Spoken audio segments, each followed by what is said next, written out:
అందరికీ నమస్కారం. ఇవాళ మన స్టూడియోలో ప్రముఖ ఆధ్యాత్మికవేత్త ఆస్ట్రోన్యూమరాలజిస్ట్ సిస్లా జయశంకర్ గారు మనతో ఉన్నారు. గురుగారితో మాట్లాడదాం. గురుగారు నమస్కారం. ఆయుష్మాన్ భవ. గురుగారు, మన జీవితంలో జాతకాలు, గ్రహస్థితి ఇవి ఎంత ఇంపార్టెంటో వాస్తు కూడా అంతే ఇంపార్టెంట్ అంటూ ఉంటారు. ఇంటికి వాస్తు బాగోపోతే ఎంత చేసినా కూడా ఆర్థిక కష్టాలు కావచ్చు, ఆరోగ్య సమస్యలు కావచ్చు, అన్నీ వస్తాయి అంటూ ఉంటారు. మనిషి జీవితంలో వాస్తు అనేది ఎంతవరకు ప్రభావితం చూపుతుంటారు? 100కి 100 ప్రభావం చూపిస్తుంది. ముఖ్యంగా మన భారతదేశంలో చాలామంది వితండంగా ఏం వాదిస్తారంటే అమెరికాలో వాస్తు చూసి ఇల్లు కట్టారా, లేకపోతే బ్రిటన్లో వాస్తు చూసి ఇల్లు కట్టారా అని మాట్లాడతారు. బట్ మనం భారతదేశం ఉన్న నైసర్గిక పరిస్థితికి మనది కర్మ సిద్ధాంతం, మనది కర్మభూమి. ఇక్కడ కంపల్సరీగా వాస్తు ప్రకారం ఇల్లు ఉండాలి. ఎందుకంటే మన దేశం యొక్క వాస్తు విరుద్ధంగా ఉంది, శాస్త్రానికి విరుద్ధంగా ఉంది. ఎక్కడైతే నీరు పల్లము ఉండాలో ఉత్తరాన అక్కడ హిమాలయ పర్వతాలు ఉన్నాయి. ఎక్కడైతే ఎత్తు కొండలు బరువు ఉండాలో దక్షిణాన అక్కడ సముద్రం ఉంది. సో నైసర్గికంగా ఇది కర్మభూమి అన్నమాట. అలా ఉండటం వల్ల కర్మభూమి ఇక్కడ అందరూ కూడా ప్రజలందరూ కూడా కర్మను నమ్ముతారు. మనం మంచి చేస్తే మంచి జరుగుతుంది, చెడు చేస్తే చెడు జరుగుతుంది. ఈ సిద్ధాంతాన్ని అందరూ నమ్ముతారు. ఖచ్చితంగా అదే జరుగుతుంది. చేసిన తప్పు వెంటాడుతూనే ఉంటుంది. ఎన్ని రోజులైనా, రోజులు, నెలలు, సంవత్సరాలు చేసిన తప్పు వెంటాడుతూనే ఉంటుంది. చేసిన మంచి కాపాడుతూనే ఉంటుంది. సో ఈ సిద్ధాంతాన్ని అనుసరించి మన ఇల్లు కనుక వాస్తు ప్రకారం ఉంటే కనుక మనం అందులో సురక్షితంగా ఉంటాం. మనకి కష్టాలు వస్తున్నాయంటే అది మన కర్మ ఫలితం అనుకోవాలా, లేదా ఇంటి వాస్తు బాగలేదు అనుకోవాలా? రెండిట్లో దేని కన్సిడరేషన్ చేసుకోవాలంటారు? రెండు లింక్ ఉంటుంది, ఇంటర్లింక్ ఉంటుంది. శాస్త్రం ఏం చెప్తుందంటే దిశన్నా బాగుండాలి, దశన్నా బాగుండాలి. అప్పుడే నువ్వు కొంచెం ఊపిరి పీల్చుకోగలుగుతావు. లేకపోతే ఆ కష్టాలకి ఊపిరి సలపడానికి కూడా కుదరదు. దిశన్నా బాగుండాలి, దశన్నా బాగుండాలి. దశ అంటే జాతకము, గ్రహస్థితి. దిశ అంటే వాస్తు. ఇది బాగుండాలి. రెండిట్లో ఏదో ఒకటి బాగుండాలి. రెండు బాగుంటే బాగా మహర్జాతకం. బట్ రెండిట్లో ఏదో ఒకటన్నా బాగుంటే నువ్వు రక్షింపబడతావు. నీ టైం బాగుంది, బ్రహ్మాండమైన గ్రహస్థితి ఉంది, బ్రహ్మాండమైన యోగకాలం నడుస్తుంది, ఒక వాస్తురాంగ్ ఇంట్లో ఉన్నావు అనుకోండి, మహా అయితే ఏం జరుగుతుంది, ఆ యోగం నీకు పరిపూర్ణంగా అందకుండా ఉంటుంది. నీ జాతకంలో ఉన్న యోగం నువ్వు రాంగ్ ఇంట్లో ఉంటే ఈ జాతకంలో నీకు ₹1,00,00,000 వచ్చే యోగం ఉంది. వాస్తు రాంగ్ ఇంట్లో ఉన్నావు, 1,00,00,000 పక్కన 0 సున్నా వెళ్ళిపోయి లేకపోతే 2 సున్నాలు వెళ్ళిపోయి వస్తుంది. ఓకే, అంతకు మించి ఏం జరగదు కదా. అర్థమైందా? అదే జాతకం బాగాలేదు, కనీసం వాస్తు బాగున్న ఇంట్లో ఉంటే వచ్చే కష్టాల వల్ల, అప్పుల వల్ల, ఆ ఇబ్బందుల వల్ల తట్టుకొని నిలబడగలుగుతాం. అందుకని వాస్తు అనేది చాలా ఇంపార్టెంట్ అయిన అంశం.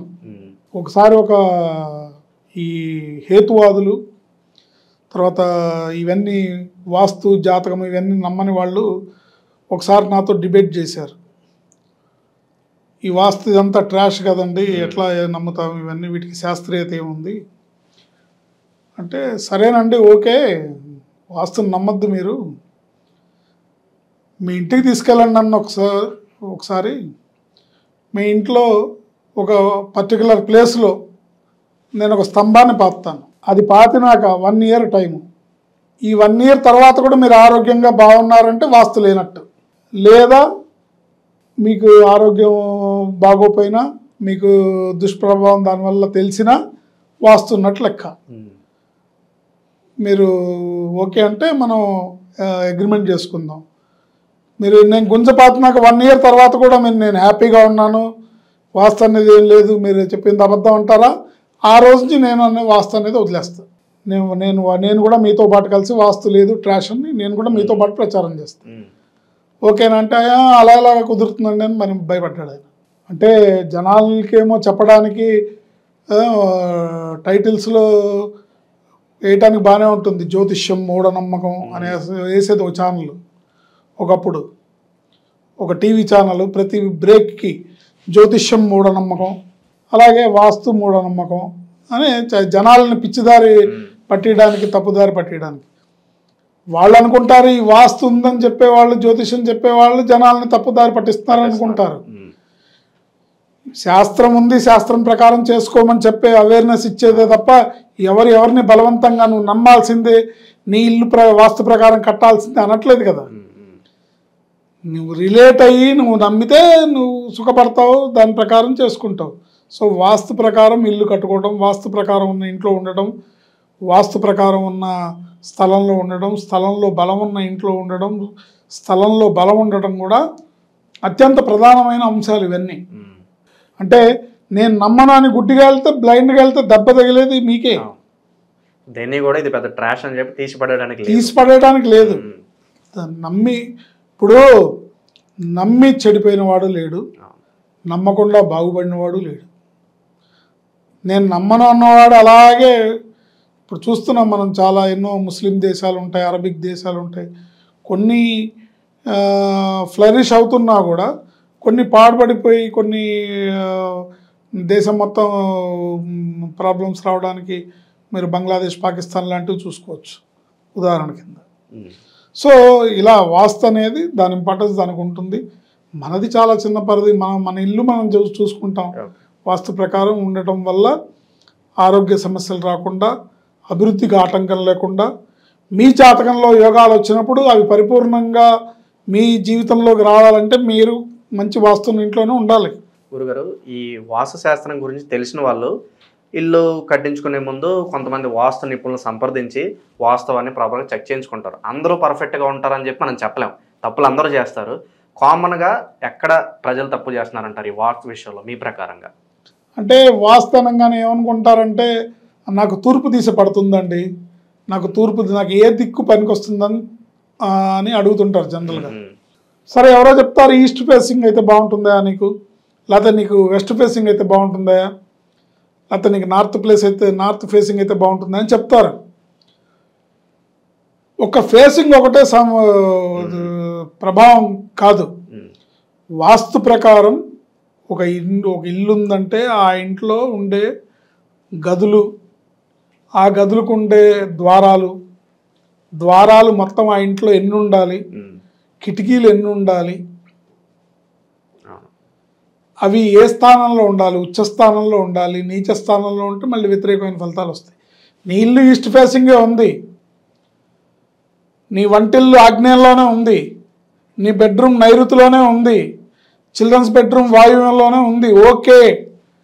కానీ ద్వారాలు కనుక నీచ స్థానంలో ఉన్నా, సరి అయిన సంఖ్యాబలం ప్రకారం ద్వారాలు కిటికీలు లేకపోయినా దుష్ప్రభావానికి లోను కావాల్సిన పరిస్థితి ఏర్పడుతుంది. సో వాస్తు అంటే ఒక ఫేసింగ్ ఒకటే కాదు, అనేక రకాలుగా. ఈ ప్లేస్ ఒకటే కాదు, ఈ ప్లేస్కి ఎదురుకుండా ఏముంది, పక్కనే ఉంది, దక్షిణం వైపు ఏముంది, ఉత్తరం వైపు ఏముంది, పడమర వైపు ఏముంది చూసుకోవాలి. చూసుకొనే ఆ స్థలం నిర్మాణానికి పనికొస్తుందా రాదా చూసుకోవాలి. అలాంటి స్థలాల్లో పనికొచ్చే స్థలాల్లో నిర్మాణం చేసుకోవాలి. ఒకప్పుడు బాత్రూమ్స్ విషయానికి వస్తే గురుగారు, మ్యాక్సిమం అన్నీ కూడా బయటే ఉండేవి. ఇప్పుడు అందరూ కూడా అటాచ్డ్ బాత్రూమ్స్ అంటారు, మ్యాక్సిమం ఇంట్లోనే బాత్రూమ్ పెట్టేసుకుంటున్నారు. మరి అది ఎంతవరకు కరెక్ట్ అంటారు? అది కరెక్ట్ కాకపోయినా కూడా ఇంకా దానికి మార్గం లేదు. ఎందుకంటే ఇప్పుడు మన సిటీలో నగర జీవితంలో ఉంటున్నాం కాబట్టి, అపార్ట్మెంట్స్ కల్చర్లో ఉంటున్నాం కాబట్టి ఇంక వేరే మార్గం లేదు. బట్ ఉన్న దాంట్లోనే కూడా కాస్త ఉన్న దాంట్లోనే శాస్త్ర ప్రకారం పెట్టుకునే అవకాశం ఉంటుంది. ఇప్పుడు కమోడ్స్ కానివ్వండి, ఇప్పుడు మన శాస్త్రం ఏం చెప్తుందంటే సూర్యుడికి అభిముఖంగా దంతధావనం చేయకూడదు, సూర్యుడికి అభిముఖంగా మలమూత్ర విసర్జన చేయకూడదు. చాలా అపార్ట్మెంట్స్లో బాత్రూంలో కమోటు తూర్పుకి కానీ పడమరకు కానీ ఉంటాయి, ఉండకూడదు. తూర్పు పడమరలో కమోడ్స్ ఉండకూడదు, తూర్పు పడమరలో బ్రష్ చేసే సింక్స్ ఉండకూడదు. అర్థమైందా? సూర్యుడికి అభిముఖంగా దంతధావనం చేయకూడదు, సూర్యుడిని చూస్తూ నోరు పుకిలించి ఉమ్మేయకూడదు. అర్థమైందా? సో ఇవన్నీ వాస్తు అంటే ఒక ఫేసింగే కాదు, అనేక రకాల అంశాలు దాంట్లో పరిగణలోకి వస్తాయి. తర్వాత అన్నీ బాగున్నా కూడా ఒక చోట అభివృద్ధి లేదంటే మళ్ళీ దానికి ఎనర్జీ వాస్తు కారణం అవుతుంది. అది సపరేట్ టాపిక్, సపరేట్గా మళ్ళీ మాట్లాడుకుందాం. వాస్తు ప్రకారం ఉన్న ఇంట్లో మాది అద్దిల్లేనండి అంటారు. నేను కొనుక్కునేటప్పుడు వాస్తు చూసుకుంటాను, కానీ అద్దిల్లే కదా, నువ్వు అద్దిల్లైనా ఉండేది నువ్వే కదా. ఎవరు ఉంటున్నారో వాళ్ళకి ఆ ప్రభావం ఉంటుంది, ఆ ఓనర్ కూడా ఉంటుంది, ఆ ఫ్లాట్ యజమాని ఎవరో ఆయనకి ఆ ప్రభావం ఉంటుంది. బోనస్గా ఏంటంటే ఇందులో నువ్వు ఉంటున్నావు కాబట్టి నీకు కూడా ఉంటుంది. ఆయన అనుభవిస్తున్నాడు కదా దీని ప్రభావం, నేను అనుభవించాను, నాది అద్దే కదా అని అనుకోవడానికి లేదు. మనం అక్కడ ఉంటున్నాం కాబట్టి మనం దాన్ని అనుభవిస్తాం. కాబట్టి ఇవాళ మనం పడుతున్న కష్టాలు, ఈ యుగంలో, ఈ కలియుగంలో మనం పడుతున్న ఇబ్బందులు ఏవైతే ఉన్నాయో, ఏ ఇంట్లో చూసినా కూడా భార్యాభర్తల మధ్యలో సమస్యలు, పిల్లల వల్ల సమస్యలు, పిల్లల ఎడ్యుకేషన్లో సమస్యలు, వాళ్ళ వివాహంలో సమస్యలు, వాళ్ళ సంతానంలో సమస్యలు, అన్ని సమస్యలే. ఏంటి పెళ్ళి కాకుండా పిల్లల్ని కనేసే రోజుల్లో బతుకుతున్న మనం శాస్త్రీయంగా పెళ్ళైన వాళ్ళకి పిల్లలు పుట్టకుండా ఫర్టిలిటీ సెంటర్స్ చుట్టూ తిరుగుతున్న కాలం ఇది. సో ఇలాంటి విపరీతాలన్నీ ఎందుకు వస్తున్నాయంటే దేన్ని కూడా సరిగ్గా పరిగణలోకి తీసుకోకుండా, దేన్ని కూడా సరిగ్గా లెక్క చేయకుండా అన్నిటికీ మూర్ఖంగా ముందుకు వెళ్ళడం వల్ల వచ్చిన పరిణామాలు ఇవన్నీ. అన్నీ జాగ్రత్తగా చూసుకొని వెళ్ళాలి. మనం ఏరు దాటేటప్పుడు చాలా జాగ్రత్తగా దాటాలి. అలాగే ఈ జీవితం అనేది ఒక సంసారం, ఒక సాగరం. ఈ సాగరంలో ప్రయాణం చేసేటప్పుడు చాలా జాగ్రత్తగా అన్నీ చూసుకొని ముందుకెళ్ళడం ద్వారా తప్పకుండా మనం మన గమ్యస్థానానికి చేరుకొని విజయవంతంగా జీవితంలో ముందుకెళ్తాం. వాస్తు యొక్క ప్రాధాన్యత గురించి చాలా అద్భుతంగా వివరించారు గురుగారు. ధన్యవాదాలు. ఆయుష్మాన్ భవ.